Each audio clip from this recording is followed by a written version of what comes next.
기다리지만은 그는 아직 온전한 신부가 아니라는 것이죠.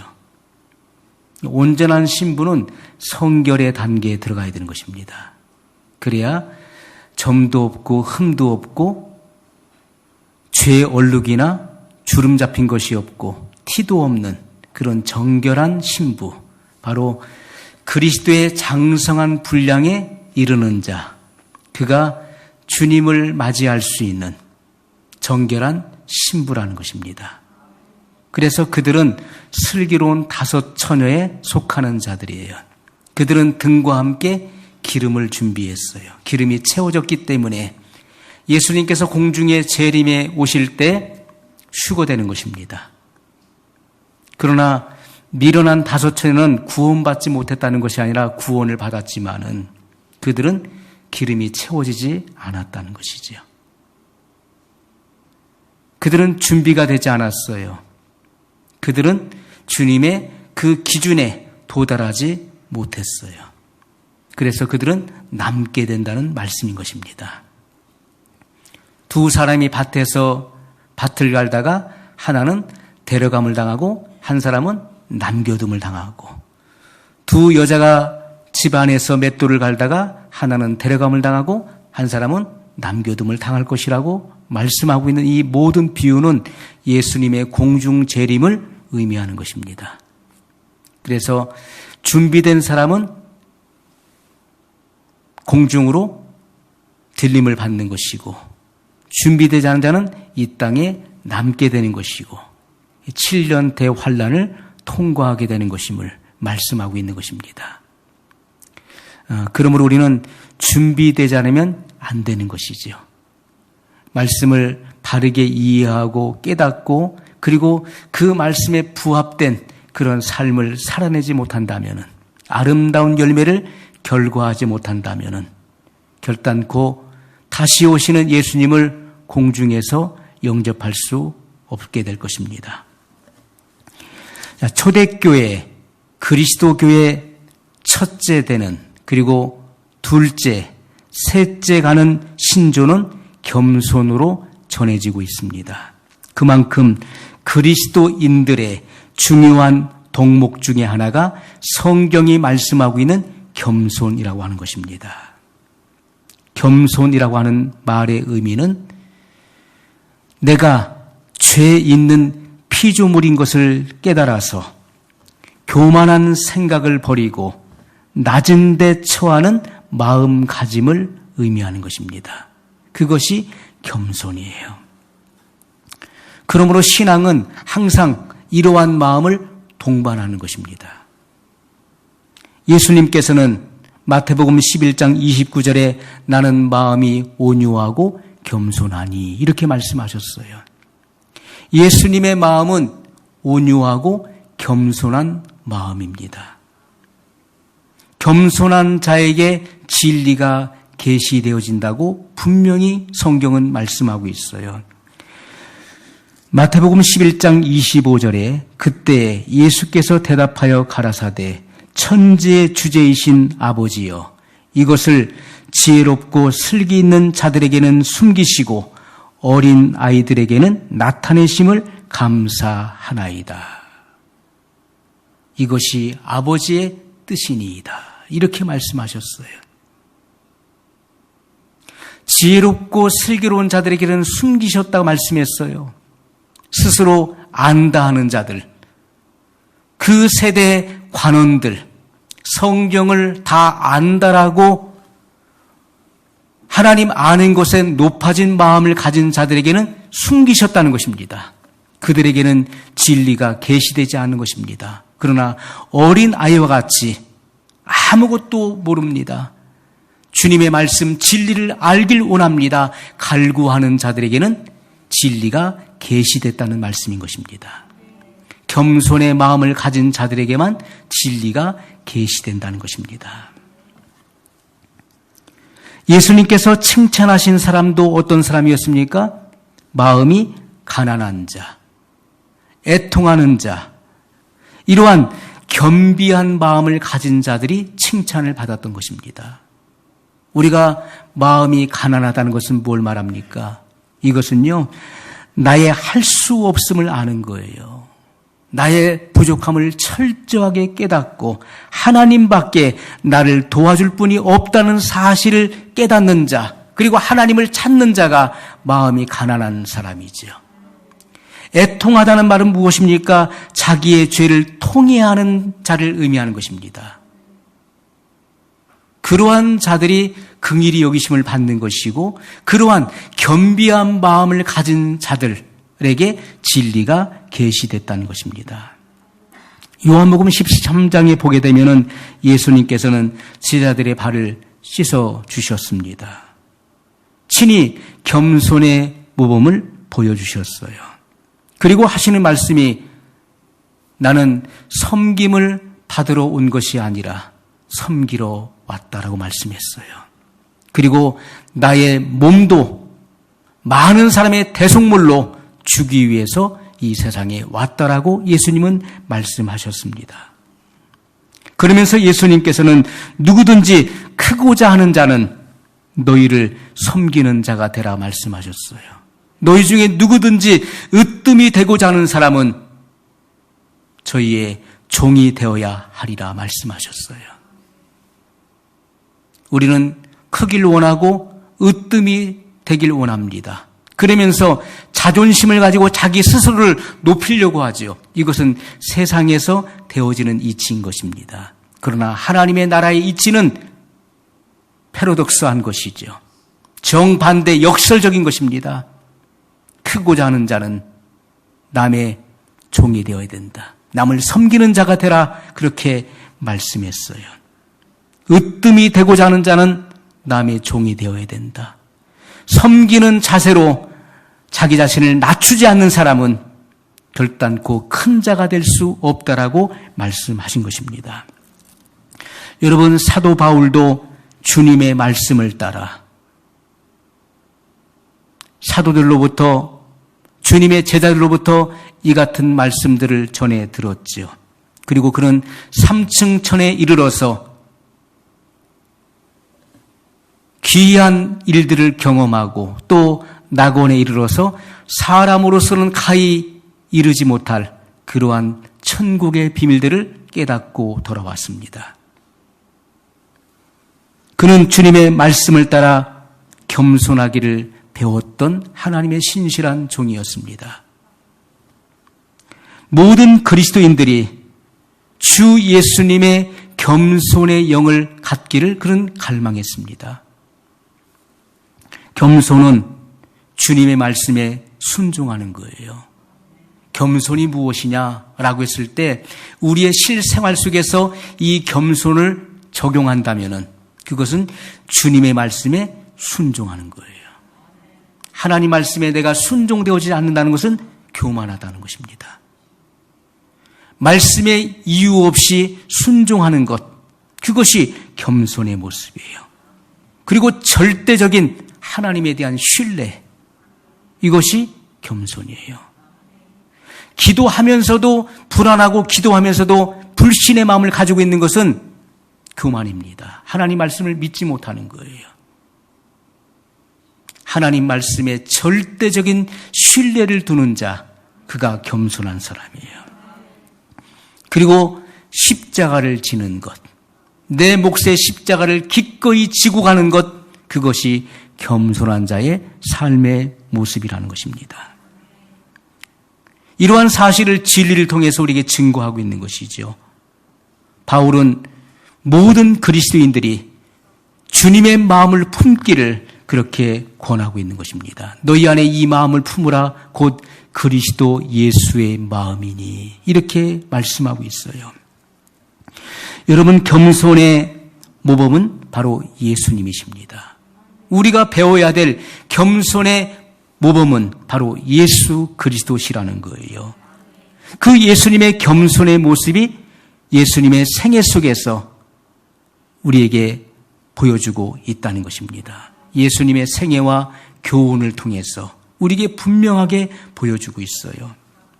아버지의 뜻을 성취하기 위해서 예수님이 이 땅에 오신 것은 내가 나의 일을 이루기 위해서 온 것이 아니라 아버지의 뜻을 행하러 왔노라, 그렇게 말씀하셨어요. 예수님께서는 이 땅에 오셔서 아버지의 뜻을 성취하시기 위해서 십자가의 치욕까지도 기꺼이 받는 겸손의 극치를 보여주셨다는 것입니다. 예수님은 하나님과 동등한 분이시고 하나님의 본체시라고 말씀하고 있습니다. 그는 근본 하나님의 본체시나 하나님과 동등됨을 취할 것으로 여기지 아니하시고 자기를 비워 종의 형체를 가져 사람의 모양으로 나타나셨다, 오셨다라고 말씀하고 있는 것입니다. 그것이 바로 성육신, 도성인신을 말씀하고 있는 것이죠. 말씀이 육신의 몸을 입고 오셨어요. 사람의 형상, 바로 혈육이 있는 죄 있는 사람의 모습으로 이 땅에 오셔서 율법 아래 오셨고 그 율법의 요구가 이루어지기 위해서 그 율법을 다 이루셨던 예수님의 모습을 성경은 우리에게 증거하고 있는 것입니다. 그러므로 혹자는 이 성육신을 이렇게 설명하고 있어요. 성육신이 무엇이냐? 사람이 짐승이나 이런 곤충, 벌레와 비교할 수 있나요? 비교할 수 없는 것이죠. 사람의 그 존귀함과 가치는요, 꿈틀거리는 벌레하고 비교할 수가 없는 거예요. 그런데 하나님께서 사람이 되신 것을 비유한다면은 사람이 저 푸세식 화장실에 나 뒹구는 구더기가 된 것보다도 자기 자신을 더 비하시킨 것이다라고 증거했어요. 진실로 그렇습니다. 하나님이 혈육 있는 사람의 모양으로 오신 것은 비유컨대, 비유도 될 수 없지만은 사람이 구더기가 된 것보다도 자기 자신을 더 낮춘 사건인 것입니다. 거룩하신 하나님, 영화로우신 하나님, 기이한 빛 가운데 거하시는 그 전능하신 하나님께서 죄인을 구원하시기 위해서 사람의 육신의 몸을 입고 이 땅에 오셨다는 것은 자기를 지극히 비하시킨 사건이에요. 그뿐만이 아니죠. 인류의 죄를 다 짊어지시고 십자가에서 벌거벗겨지시고 그러한 치욕까지도 기꺼이 받으시는 그런 자기 비하, 그것이 진정한 겸손의 모습이었다는 것입니다. 그러므로 예수님께서는 우리의 모범이 되신다는 거예요. 너희도 이와 같이 하라는 것입니다. 하나님의 뜻을 이루기 위해서 너희도 이와 같이 하라. 주님은 그렇게 우리에게 말씀을 하시는 것입니다. 사도 바울은 예수님의 이 같은 모습을 본받아서 그의 생애를 통하여 겸손의 참된 모습을 우리에게 보여주고 있습니다. 고린도전서 11장 1절에 보면 내가 그리스도를 본받는 자 된 것 같이 너희는 나를 본받는 자가 되라. 어떤 이들은 이러한 말씀을 읽으면서 아니 자기가 자기를 자랑하네? 자화자찬하네? 내가 그리스도를 본받는 자 된 것 같이 너희는 나를 본받는 자 되라. 여러분, 이 말씀은 성령의 감동으로 기록한 것입니다. 바울아, 너는 이렇게 기록하라. 성령의 감동하심이 있었어요. 그래서 바울은 성령에 고무되어서 성령의 깊은 감동 속에서 이 글을 기록한 것입니다. 이 글을 기록할 때 얼마나 그가 두렵고 떨리는 마음으로 얼마나 낮은 자세로 이 같은 말씀을 기록했을까요? 내가 그리스도를 본받는 자 된 것 같이 너희는 나를 본받는 자 되라. 그것이 겸손의 모습입니다. 그러면서 바울은 거짓된 겸손에 대해서 경계하고 있어요. 참된 겸손이 있는 것처럼 거짓된 겸손도 있다는 것입니다. 그것을 철저하게 경계로서 말씀하고 있어요. 골로새서 2장 18절로 23절의 말씀을 보면 거짓된 겸손에 대해서 말씀하고 있어요. 거짓된 겸손. 이것은 이기적인 겸손, 일부러 겸손을 말하는 것입니다. 자기 마음대로 제멋대로 행해놓고서 이것이 겸손해 보여. 나는 겸손해 라고 말하는 거예요. 성경의 진리가 말씀하고 있는 겸손이 아님에도 불구하고 자기 스스로를 겸손하다라고 칭하는 것입니다. 내가 하는 말과 행동은 다 겸손이야. 그것이 바로 위선적인 겸손이에요. 경건한 채 하려는 꾸미는 겸손. 자기 자신이 마치 경건한 사람인 것처럼 실제는 아닌데 경건한 채 꾸미는 겸손. 이것이 바로 거짓된 겸손, 위장된 겸손을 말합니다. 마음속에는 남보다 자기 자신이 우월감을 가지고 있으면서 자기 자신을 낮추는 모습을 보이는 것입니다. 그것이 거짓된 겸손이에요. 죄를 회개한다고 회개하면서 자기 만족을 얻기 위한 회개, 이것도 거짓된 겸손인 것입니다. 남의 죄를 의식하면서 자기 자신의 작은 죄들을 통회하는 거짓된 통회. 자기는 지극히 작은 죄까지도 회개한다고 하는 바리새인적인 겸손. 여러분, 바리새인들, 율법주의자들에서 예수님께서 뭐라고 말씀하셨습니까? 자기들은 의롭다고 스스로 믿고 다른 사람을 멸시하는 자들에게 비유로 말씀하신 내용이 성경에 나오고 있어요. 자기 자신들은 스스로 의롭다고 생각하는 거예요. 자기 자신이 의롭고 율법을 지키고 있다고 생각하기 때문에 다른 사람을 멸시하는 그런 행동이 나오는 것입니다. 그것이 위장된 겸손이에요. 거짓된 겸손이에요. 여러분, 죄의 고백이 있는 곳에도 많은 위선이 있다는 것입니다. 그리고 자기 만족이 있다는 사실을 우리는 경계하지 않으면 안 되는 것이죠. 오늘 본문 말씀 속에서 사도 바울이 겸손을 강조했던 첫 번째 이유가 무엇입니까? 사도 바울이 겸손을 강조한 첫 번째 이유는 교회가 하나가 되는 일에 있었다는 거예요. 바울의 간절한 열망은 교회가 하나 되기를 원했던 것입니다. 교회가 하나 돼야 된다. 교회가 하나 되지 않으면 안 된다는 것입니다. 빌립보 교회는 사도 바울의 가슴 속에 있었던 교회였어요. 빌립보 교인들을 생각하면 늘 기도가 나오는 교회, 기도가 나오는 교인, 바울이 자랑하고 칭찬했었던 교인들이었어요. 그럼에도 불구하고 빌립보 교회에 하나의 단점이 있었다는 것입니다. 그것은 그들이 하나가 되지 못했다는 것이죠. 그렇기 때문에 오늘 본문 말씀 속에서 이 겸손의 모습을 강조하고 있는 것입니다. 하나가 되지 못한다, 일치되지 못한다는 것은 성숙하지 못하다는 것이죠. 그리고 모난 부분이 있다는 것입니다. 모가난 부분이 있기 때문에 하나가 되지 못하는 거예요. 모가난 부분이 없이 둥글다고 생각해 보십시오. 둥글면은요, 그냥 소리 없이 잘 굴러가는 거예요. 그러나 이것이 육각형이어 보십시오. 그러면 이것이 움직일 때마다 턱, 턱, 턱, 턱 굴리는, 이것이 삼각형이어 보십시오. 이것이 움직일 때 텅, 텅, 텅 소리를 내면서 이것이 굴러가게 될 것입니다. 모가난 부분이 있으면 항상 걸리는 거예요. 그러나 모가난 부분이 없어 보십시오. 그러면 이것이 자연스러운 것입니다. 그것이 겸손의 모습이에요. 겸손의 모습. 일치가 되는 모습을 의미하는 것입니다.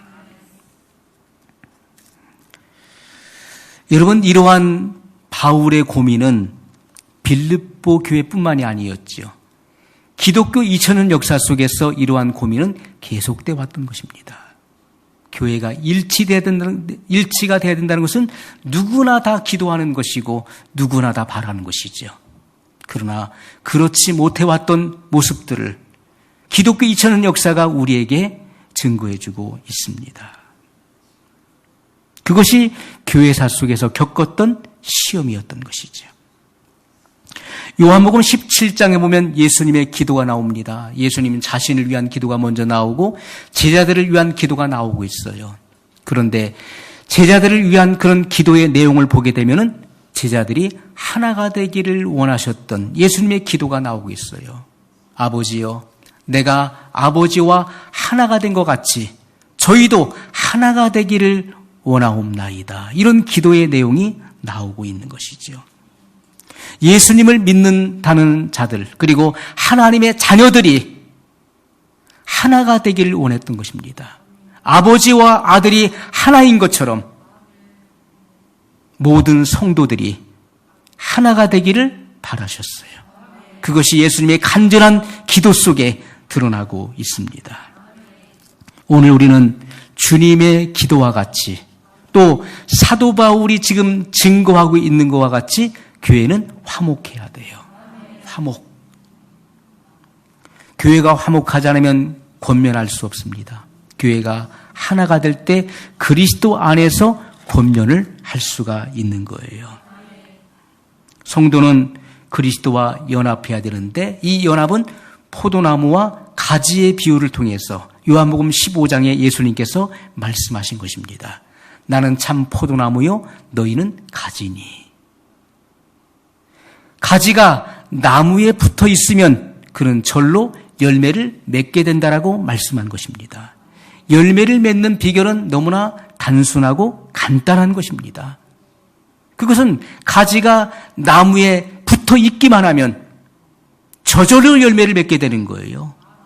그러나 가지가 나무로부터 꺾여 있으면 열매를 맺을 수가 없는 것이죠. 떨어져 있게 되면, 분리되어 있으면 절대로 열매를 맺을 수가 없는 거예요. 여러분이 신앙생활에 있어서 예수님을 믿는다고 말로는 믿는다고 하지만은 신앙생활에 있어서 결과물이 없다면은 신앙의 결과물, 신앙의 열매가 없다는 것은 주님과 분리되어 있는 것이고 꺾여져 있다는 것을 증명하고 있는 것입니다. 우리는 그리스도의 그 능력과 생명을 공급받아서 이 땅에서 경건의 능력을 나타내며 사는 자들이에요. 마지막 시대의 양상은 경건의 모양은 있으나 경건의 능력은 부정하는 것입니다. 경건의 능력을 부인하는 자들이 나오는 거예요. 그러므로 이 같은 자들에게서 내가 돌아서라고 말씀하고 있는 것입니다. 경건의 모양은 갖췄어요. 그럴듯해요. 그러나 그들의 실상은 종교인으로서 종교인의 종교 행위를 하는 자들이죠. 진정한 그리스도인들에게는 경건의 능력이 나타나는 것입니다. 경건의 능력이 나가는 거예요. 그것이 진정한 그리스도인들, 진정한 그리스도의 생명을 받은 자들을 말씀하고 있는 것입니다. 우리가 남을 권면한다는 것, 권면이 무엇입니까? 위로를 말하는 것이죠. 격려를 말하는 거예요. 우리가 성령님을 가리켜서 파라클레토스, 예수님께서는 파라클레토스였죠. 내가 아버지께 구하겠으니 저가 또 다른 보혜사를 너희에게 주사. 예수님께서는 파라클레토스, 위로자, 격려자로 이 땅에 계셨죠. 그 성령님께서는 알로스 파라클레토스의 또 다른 보혜사. 성령님께서는 예수님의 사역을 이어서 행하신 분이십니다. 왜냐하면 그분은 예수님의 영이시기 때문에 예수님과 똑같은 성정을 가지고 똑같은 마음을 가지고 일하시는 분이시죠. 그분은 위로자이십니다. 그러므로 우리가 세상에서 환난을 당하나 담대하라. 내가 세상을 이기었노라. 너희가 세상의 임금들 앞에, 너희가 세상의 권세자들 앞에 끌려갔을 때에도 너희는 두려워하지 말라. 무슨 말을 할 것인지 염려하지 말라. 그때 너희에게 할 말을 주신다라고 말씀하고 있어요. 성령님께서는 준비된 자의 마음속에 분명한 신앙의 각오와 결단을 가진 자들에게 할 말을 주신다고 말씀하고 있습니다. 교회에서는 믿음이 연약한 신자들에게 주 안에서 믿음으로 위로가 있어야 되는 것입니다. 격려가 있어야 되는 거예요. 이것이 없이는 성도들이 성장할 수가 없는 것입니다. 믿음의 격려, 그리고 믿음의 위로. 주 안에서 이루어지는 이러한 위로가 있지 않으면 안 되는 것입니다. 주님께서는 우리의 입술을 사용하길 원하시고 우리의 손과 발을 사용하길 원하시는 거예요. 우리는 주님의 눈이 되어야 되고 주님의 입술이 되고 주님의 손과 발이 되어서 주님의 일을 행해야 되는 것입니다. 우리는 주 안에서의 권면하는 자가 될 수 있어야 돼요. 이것은 먼저 우리 자신이 교회의 일치, 하나 되는 것을 꾀하는 자가 되어야 된다는 것입니다. 그러나 우리가 비난하고 중상하는 것은 바로 그 간격을 넓히는 것입니다. 그 간격을 멀어지게 하는 거예요. 여러분, 교회 안에는 분명한 교제가 있어야 돼요. 성령 안에서의 교제. 1절에도 분명히 말씀하고 있습니다. 그러므로 그리스도 안에 무슨 권면이나 사랑의 무슨 위로나 성령의 무슨 교제나 긍휼이나 자비가 있거든. 성령의 교제를 말씀하고 있죠. 교제는 교회의 생명과도 같은 것입니다. 세상은 교회의 모임을 폐하고 있습니다. 교회를 분열시키려고 하고 있고 교회를 폐쇄시키려고 하고 있습니다. 교회가 모이면 안 되거든요. 그렇기 때문에 교회 모임을 자꾸 해체시키려고 하는 것입니다. 그러나 성경은 분명히 우리에게 말씀하고 있어요. 성령의 무슨 교제나. 교제는 이것은 교회의 생명이 되는 것입니다. 성령의 교제는 그 생명의 특징으로 나타나는 것입니다. 교회의 교제가 성령을 떠나서 인간적인 친교가 되어지면 문제가 되는 것이죠.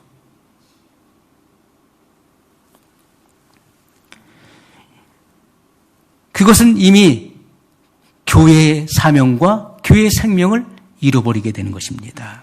자, 성령의 교제라고 하는 말씀은 우리가 같은 성령, 그리고 성령의 열매를 나눠받은 자들 간에 서로 교통이 있어야 된다는 것입니다. 서로 교통이 있어야 돼요. 성령의 열매의 첫째가 무엇입니까? 사랑입니다. 갈라디아서 5장 22절에 보면 오직 성령의 열매는 사랑과 희락과 화평과 오래 참음과 자비와 양선과 충성과 온유와 절제니 이 같은 법을 금지할 법이 없느니라 말씀했어요. 성령의 첫 번째 되는 열매는 사랑입니다. 성령의 교제가 있어야 돼. 그것은 사랑의 교제를 말하는 것입니다. 같은 성령을 받은 자들, 성령의 은혜를 나눠받은 자들이 서로 모여서 사랑의 교제가 있어야 된다는 거예요. 사랑의 교제. 인간적인 교제가 아니라 성령의 교제가 있어야 된다는 것입니다. 그래서 위로하고 격려할 때 그 믿음이 성장할 수 있게 되는 것이죠. 우리는 같은 사랑을 가져야 됩니다. 같은 사랑. 2절에도 말씀하고 있어요. 같은 사랑.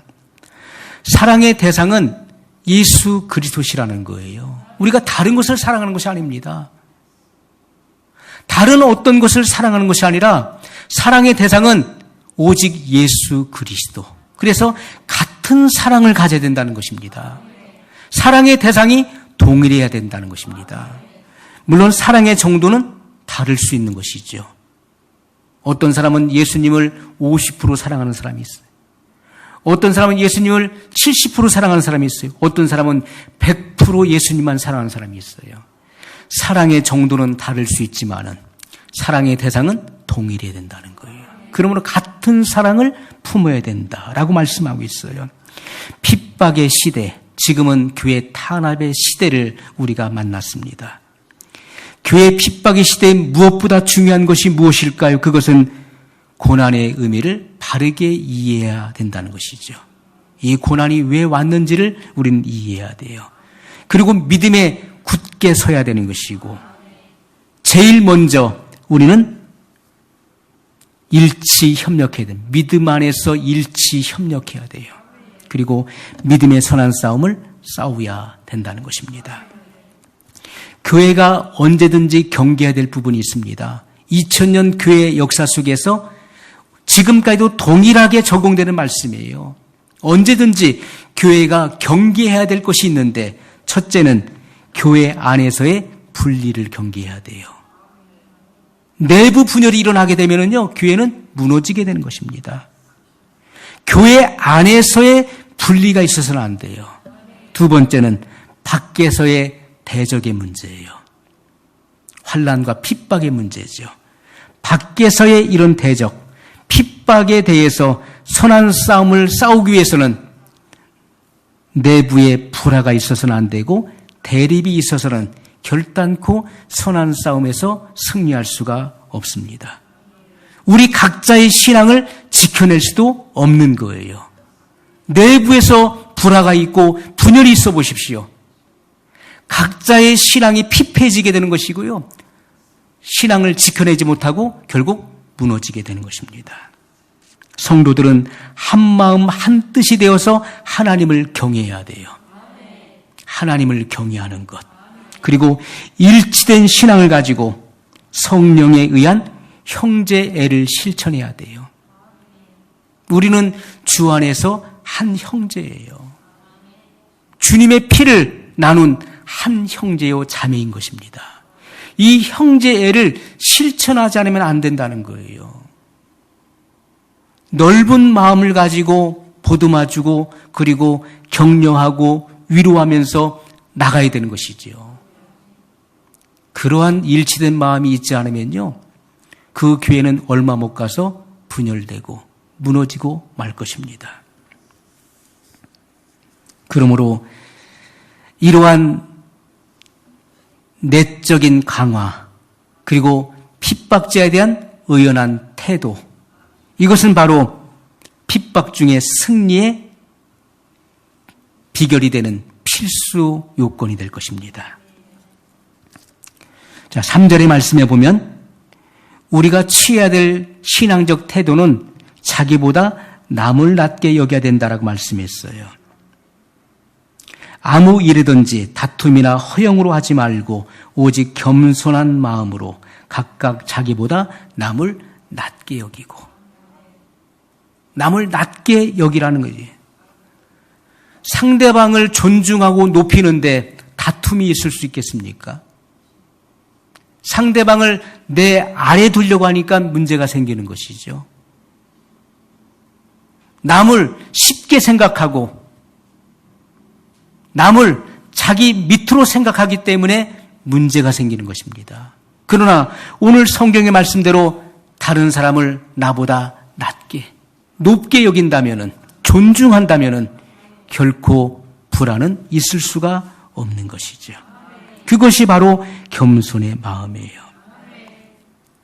이것은요, 기술이나 재능에 있어서 남을 나보다 우월하게 여기라는 말씀이 아니죠. 내가 다른 사람에 비해서 탁월한 기술이나 재능을 가지고 있을 수 있어요. 그런데 네가 나보다 훨씬 낫다는 것은 그 사람을 조롱하는 것이죠.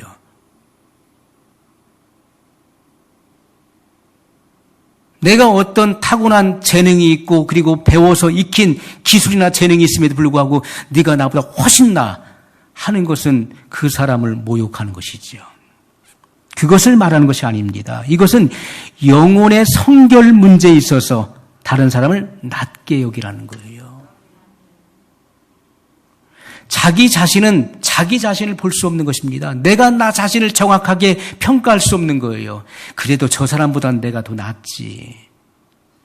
저 사람보다는 내가 더 기도를 많이 하고, 말씀을 봐도 저 사람보다는 내가 한 자라도 더 읽었고, 신앙생활도 저 사람보다는 내가 더 오래됐고, 저 사람보다는 내가 더 낫지 하는 것은요, 이것은 바른 평가가 될 수 없다는 것입니다. 영혼의 성결 문제에 있어서 다른 사람을 귀히 여기라는 것입니다. 낮게 여기라는 거예요. 내가 신앙의 연조가 더 오래됐어도 다른 사람이 나보다 그 더 순수성을 가질 수 있는 것이고 더 성결할 수 있는 것입니다. 그러한 마음을 가질 때 남을 존중할 수 있게 되는 것이죠. 성령을 모신 사람은 결코 교만할 수 없습니다. 성령이 내 안에 내주하시고 내 안에 영주하시는데 그가 교만할 수 있나요? 그럴 수 없습니다. 결코 교만의 열매를 맺을 수가 없는 거예요. 겸손한 것이 자연적인 것입니다. 엘리야가 겸손했어요. 엘리야가 이세벨의 그런 협박을 듣고서 그는 두려움 속에 도주를 했습니다. 도망을 쳤습니다. 그리고 로뎀나무 아래에서 그는 죽기를 탄식했어요. 그러면서 그가 한 말이 무엇입니까? 하나님께 한 말씀이 나는 내 조상들보다 낫지 못하나이다. 갈멜산의 영적인 전투에서 승리했었던 엘리야, 바알 선지, 에스라 선지 850대 1로 대승을 거두었던 엘리야 선지자가 로뎀나무 아래서 탄식하면서, 하지만 그의 중심 속에는 뭐가 있었습니까? 겸손한 마음이 있었던 거예요. 하나님이여, 나는 내 조상들보다 낫지 못하나이다. 그렇게 고백하고 있는 거예요. 다니엘도 얼마나 겸손했습니까? 꿈을 해몽할 때, 느부갓네살 왕이 꾼 꿈을 해몽할 때 그는 자기 자신을 높이지 않았어요. 이것은 내 지혜와 나의 총명이나 내가 갖고 있는 그 어떤 재능으로 이것을 해몽하는 것이 아니라 하나님께서 주시는 것, 이 모든 꿈의 해몽은 하나님께로부터 온 것이라고 하나님을 높였어요. 그러한 겸손함이 있었기 때문에 그가 쓰임받을 수 있었던 것입니다. 다윗도 그랬습니다. 세례 요한도 그랬어요. 시몬 베드로도 그랬습니다. 바나바 그리고 바울도 그랬어요. 바울은 고백하기를 내가 죄인 중에 괴수다. 내가 모든 죄인들 중에 우두머리다, 그렇게 고백했던 것입니다. 모든 사람이 죄를 범하였음에 하나님의 영광에 이르지 못하더니, 모든 사람이 다 죄 가운데 있지만은 나는 그 모든 죄인들 중에서 가장 죄를 많이 지은 죄의 우두머리다, 그렇게 고백했어요. 그러한 자기 자신을 비하하고 진실한 마음으로 남을 낮게 여기는 그런 마음을 가지고 있었기 때문에 그는 그 사명을 완수할 수가 있었던 것입니다. 그런 마음이 없어서는요, 사명 감당할 수가 없습니다. 남을 나보다 낮게 여기는 그러한 겸손의 마음이 어떻게 우리에게 발생되는 것일까요? 어떻게 하면 남을 나보다 낮게 여기는, 존중하는 마음이 생기게 되는 것일까요? 거기는 두 가지 이유가 있습니다. 하나는 자기의 죄를 통회하는 가운데 정말 절실한 마음으로 절절히 자기가 죄인인 것을 알고 죄를 통회하는 가운데 다른 사람을 나보다 낮게 여길 수 있는 마음이 생기는 것입니다. 두 번째는 외적인 환난을 인하여서 얻어지는 결과물이에요. 핍박을 받을 때 내가 정말 아무것도 아닌 존재인 것을 깨닫게 되는 것입니다. 핍박을 받을 때. 무서운 환난과 핍박 가운데 있을 때, 사람이 고통 가운데 있을 때 자기 자신을 돌아볼 수 있게 되는 거예요. 그리고 남을 존중히 여기는 마음이 마음에서부터 우러나게 되는 것입니다. 그래서 고난이 깊은 사람, 고난과 시련을 많이 겪은 사람들은 자기를 성찰하게 되고, 그리고 다른 사람을 존중하는 사람으로 성숙하게 되는 것입니다. 교만한 사람들은요, 아직 갈 길이 많이 남아있는 것입니다. 주님을 영접하기가 어려운 거예요. 아직 기름이 담겨져 있지 않은 거예요. 그러므로 우리는 깊은 통회를 통해서 타인을 존중히 여기고 낮게 여기는 그런 마음을 받아야 되는 것입니다. 환난을 통해서 그 환난이 온 이유를 알고 자기 성찰 속에 들어가고 남을 존중히 여기는, 나보다 낮게 여기는 그런 마음을 가져야 될 것입니다. 환난을 방해하는 일들이 있습니다. 아니, 화목을 방해하는 일들이 있어요. 화목. 그것은 바로 다툼에서부터 화목이 깨지는 것이죠. 다툼. 이 다툼이라고 하는 말의 어원을 보면요, 화나게 한다는 거예요. 화나게 한다. 흥분시킨다. 고집이 세다. 그리고 불복종. 그리고 싹군이라는 말에서 유래된 단어인 것입니다. 우리가 일을 할 때 하나님의 그 부르심에 우리가 순종함으로 일을 하면 좋은데 자기의 이기적인 목적을 가지고 일을 하게 되면 다툼이 생기는 것이죠. 복음을 위한다는 그 구실 아래 다툼이 개입돼서는 절대로 안 되는 것입니다. 누구나가 우리가 교회 안에서 교회의 일원이 되게 되면 모든 교회가 그렇습니다. 모든 교회가 교회의 일원이 되어서 어떠한 일들을 도모할 때, 어떠한 일들을 진행할 때 다 교회를 위한 것이라고 하고 주님을 위한 것이라고 하지요. 주님을 위한다는, 교회를 위한다는 구실 아래서 다툼이 일어나서는 절대로 안 된다는 것입니다. 다툼이 생기는 원인은 성경이 여러 가지로 우리에게 조명해 주고 있어요. 그것은 분을 쉽게 내기 때문에. 우리가 이해할 수 있고 또 넘어갈 수 있는 부분들을요, 그것을 용납하지 못하고 쉽게 화를 내고 분을 내보십시오. 다툼이 생기는 것이죠. 또 말이 많기 때문에. 잠언 16장이면 말이 많아서 주행거리가 길수록 사고 확률은 높아지는 것이죠. 말이 많게 되면 허물과 실수가 드러나게 되는 거예요. 말이 많으면 다툼이 일어나게 되는 것입니다.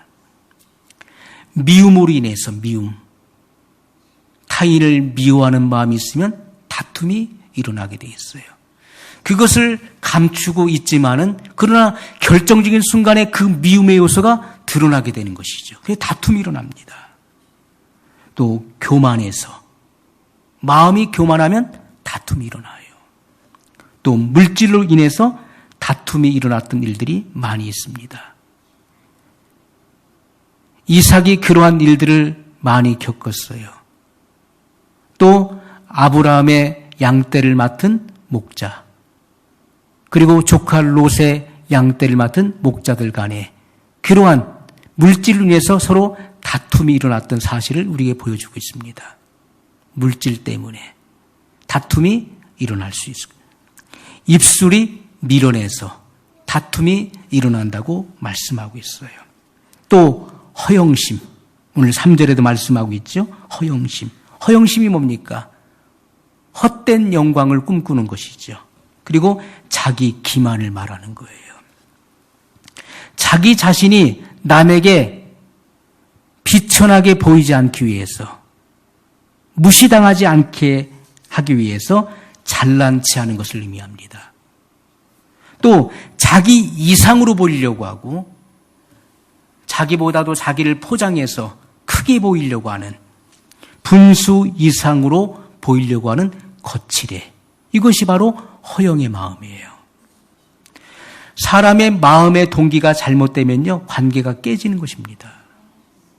우리는 진실한 마음, 정직한 마음, 있는 그대로, 그리고 우리 마음속에는 정말 예수님과 같이 겸비한 마음, 섬기려고 하는 마음, 그러한 겸손의 자세를 취하면 항상 화목할 수 있고 하나가 될 수 있는 것이죠. 옛말에 빈수레가 요란하다는 말이 있습니다. 머릿속에 공허하면, 텅 비어 있으면 소리가 많은 것입니다. 다툼이 자주 일어나는 거예요. 허세를 부리고 목소리를 키워야 이길 것으로 생각하지만, 그러나 결국은 자기 자신을 더 깊은 침륜으로 빠져들게 하는 것입니다. 자기 자신이 더 비참해지게 되는 것이죠. 우리가 성령으로 생명을 얻었다면 허영에 들뜨거나 서로 싸움을 걸어서 질투하는 일이 없어야 된다는 것입니다. 우리가 화목하는 것은 성령의 열매예요. 성령의 열매. 그리고 예수님의 십자가로 이루신 것입니다. 여러분, 예수님의 십자가가 한 위대한 그 일들이 무엇입니까? 초대교회를 보십시오. 그 속에는 상전과 종이 형제가 됐다는 것입니다. 절대로 하나가 될 수 없는 유대인과 이방인이 하나가 됐다는 거예요. 거기에는 각종 그 피부가 다른 인종들이 섞여 있었다는 것입니다. 그들이 하나가 될 수 있었다. 그것은 십자가의 피로 가까워졌느니라 하고 성경은 증거하고 있어요. 예수님의 피를 받은 자는 한 형제요 자매가 되는 거예요. 빌레몬과 오네시모의 관계를 통해서. 오네시모는 빌레몬의 종이었는데 도망쳤죠. 바울을 만났어요. 옥중에서 바울을 만나게 되었고 전도를 받아서 그는 회심했습니다. 그리고 바울이 그 오네시모를 빌레몬에게 보내요. 보내면서 뭐라고 합니까? 형제와 같이 대하라. 그 당시에 노예, 종이 탈출하게 되면요, 그는 죽음입니다. 죽이는 것입니다. 주인 마음대로 할 수 있는 거예요. 나를 영접하는 것 같이 오네시모를 형제와 같이 영접해다오. 빌레몬이 그 오네시모의 손을 통해서 전해받은 바울의 편지를 읽고서 그가 그리스도인이 된 사실을 깨닫고 그를 품습니다. 그를 끌어안는 거예요. 한 형제가 되는 거예요. 있을 수 없는 일이죠. 그 당시에 있을 수 없는 일이 일어난 거예요. 왜요? 그리스도의 피를 받은 한 형제요 자매가 되었기 때문에. 그것이 바로 성령의 열매인 것입니다. 십자가의 피로 이룬 것이고 성도들에게 주신 직책이에요. 화목케 하라는 직책, 화평케 하라는 직책이에요. 그것이 바로 그리스도와 동행하는 것입니다. 이러한 삶을 우리의 삶 속에서 살아낼 수 있기를 소원합니다. 그래야 여러분 다시 오시는 예수님을 영접할 수 있게 될 것입니다. 오늘 말씀을 기억하면서 우리 한 목소리로 같이 기도하겠습니다.